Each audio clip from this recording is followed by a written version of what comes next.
Ni amatora y'abagize inteko ishinga amategeko abaye ku nshuro ya gatandatu nyuma y'imyaka 25 politike y'ivangura ya apartheid ikuye ku butegetsi bw'iki gihugu n'abarwanyaga politike y'ivangura bari bibumbiye mu ishyaka rya ANC rya Nelson Mandela. Ni amatora ishyaka riri ku butegetsi rya ANC riri guhatanamo n'andi mashyaka agera kuri 48 nubwo abiri muri yo ariyo DA cyangwa se Alliance Democratique Centraliste ndetse nayo bihanganye nka EFF ari yavugwaho imbaraga zo guhatana n'iri shyaka ryavuzweho ibibazo by'amakimbirane mu buyobozi ashingiye kuri ruswa no kwigwizaho imitungo mu bayobozi baryo. Gusa bakurikiranira hafi politike y'iki gihugu bavuga ko intsinzi ya ANC muri aya matora yaba yongereye amahirwe Perezida Ramaphosa kuguma ku ntebe y'ubutegetsi bw'iki gihugu cya Afurika y'Epfo. Abanyafurika y'Epfo basaga miliyoni 26,700 nibo bari ku rutonde rw'abitabira aya matora, aho 55% ari abagore.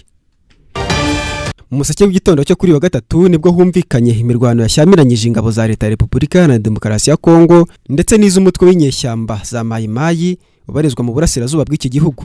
Ni imirwano yaguyemo abamayimayi 10 nk'uko umuyobozi w'akarere ka Butembo habereyemo iyi mirwano Bwana Sylvain Kanyamanda yabitangarije itangazamakuru. Uyu muyobozi hakomeza avuga ko ahagana mu masaa 11:15 aribwo ababarwanyi bari bateye mu mujyi wa Butembo bambaye gisivili bari bamaze gutsimburwa, none ubu mujyi ukabutekanye. Butembo ni kamwe mu turere tugize intara ya Kivu y'Amajyaruguru iherereye mu burasirazuba bwa Repubulika Iharanira Demokarasi ya Kongo, akarere kakunze kubarizwamo umutekano muke gakomora ku kuba karakomeje kubindira y'imitwe yitwaje intwaro n'indi yiterabwoba nka FDLR.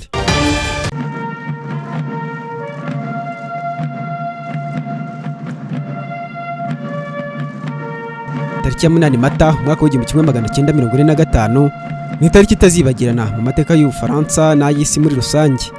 Ni umunsi wakiyeye ukirana n'intsinzi y'Ubufaransa, Ubwongereza ndetse n'Uburusiya byari byibumbiye mu kiswe Les Alliés mu rugamba bari bamazemo imyaka y'ingi 5 n'ikiswe Triple Alliance cyabumbiraga hamwe Ubutaliyani, Autriche, Hongrie ndetse n'Ubudage bw'abanazi bwari buyobowe na Adolf Hitler. Ku gicamunsi cyo kuri wa gatatu nibwo Abafaransa bahuriye kuri Champs-Élysées mu rwego rwo guha agaciro no kunamira intwari zarwanye zikanaburira ubuzima muri iyi ntambara. Ni ibirori byitabiriwe n'abaperezida Hollande na Sarkozy bayoboye Ubufaransa ndetse na Perezida Emmanuel Macron ubuyoboye none wanaboneyeho n'umwanya wo gushyira indabo ku mva y'umusirikare utazwi ndetse n'iya General de Gaulle uzwi cyane mu mateka y'intambara yarunduranye n'intsinzi y'ingabo yarayoboye z'Abafaransa n'izabo bari bafatanije.